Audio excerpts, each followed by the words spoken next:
Umaasa naman ng suporta mula sa gobyerno ang isang imbentor na nasa likod ng portable water treatment device na kayang gawing inuming tubig ang baha.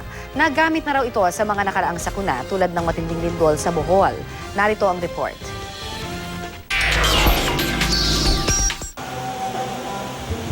Ang tubig ay mahalaga sa buhay, pero papaano kung ang tubig mabaho at marumi? Posible pa kaya itong inumin? Ayon sa isang lokal na imbentor, pwedeng-pwede pa. Ipinakita ni Ernie Labantug kung paano ang maruming tubig ay pwede pang inumin at mapakinabangan. Dito tayo kakuha ng tubig, lagyan natin ng putik para stimulated ng baha.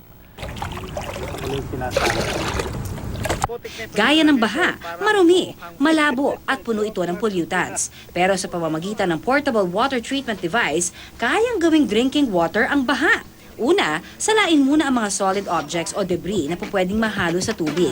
Lagyan ito ng 5 hanggang 10 ml ng chlorine at 20 ml ng coagulant para maalis ang mga duming lumulutang sa tubig. Haluin ito ng mabilis sa loob ng 1 minuto. Pagkatapos lang ng 30 minuto, parang magic na lumilinaw na ang tubig. Ang labo ngayon niya natatanggal kasi yung sludge niya bumaba. So yung sinasabi ko na spore-forming bacteria nakulong. With technology, like the use of chlorine, for example, another disinfectant, upon contact, patay agad yung bacteria upon contact. Then after that, of course, para pleasant to the taste yung tubig mo, walang lasa, walang amoy ng chlorine o any chemical being used to disinfect, patayin mo naman yun sila. So chemical-free na yung tubig mo at the cost of centimos lamang. Para malaman kung pasado ang tubig sa colorimetric standard, Thick color, that means that the chlorination is okay, or it has met the standard. This is from 1 to 1.5 milligrams per liter. pagtapos sumailalim ang tubig sa treatment, ilalagay ito sa cartridge filter at quartz sand filter. Ang tubig na lalabas sa filter, pwede nang inumin.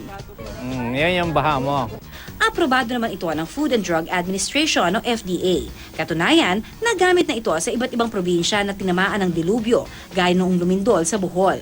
Ano naman kaya ang masasabi ng ilang sumubok sa tubig na ito? Lalo na yung mga nandun na sa may mga part na binabaha lagi. Hindi na sila maangamba sa inumin nila. Hindi po natin mahalata kasi parehas lang po siya ng natural na tubig. Madali naman po kung tutuusin, kung iintindihan lang ng maayos. It's very interesting to know that it came from a dirty water, that it became so clear and tastes so refreshing. Ang iba, di pa nakontento at bumalik pa para mag-refill. Ang ganitong klase ng water treatment system, malaki ang magiging pakinabang lalo tuwing may mga dilubyo gaya ng bagyo. Pwede rin itong gawing emergency water sakaling dumating ang the big one. Malaki kasi ang posibilidad na masira ang mga underground pipe na nagsusupply ng malinis na tubig sa mga bahay. Yung utility pipes natin na-display significantly, wala tayong tubig.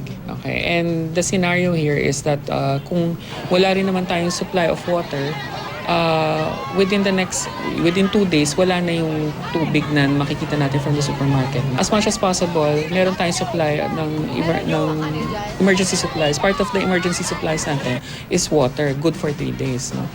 Gayunpaman, kahit walang kalamidad, kailangan pa rin magtipid ng tubig.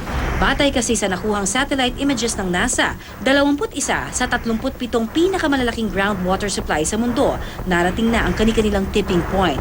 Ibig sabihin, mas maraming tubig ang nabawas kaysa nadagdag sa mga aquifer sa nakalipas na dekada. Nasa 1.6 bilyong katao naman ang nakakaranas ng kakulangan sa tubig ayon sa datos ng United Nations. As more people are using the same way of getting clean water, and so with also the depletion sa ating mga aquifer. Ang pangangailangan ng tao sa malinis na tubig patuloy na tumataas, pero ang supply nito patuloy namang bumababa. Ang imbensyon ni Ernie, malaki sana ang may tutulong para masigurong may sapat na supply ng tubig sa oras ng pangangailangan. Pero siya mismo, hirap daw makakuha ng suporta sa sariling bansa.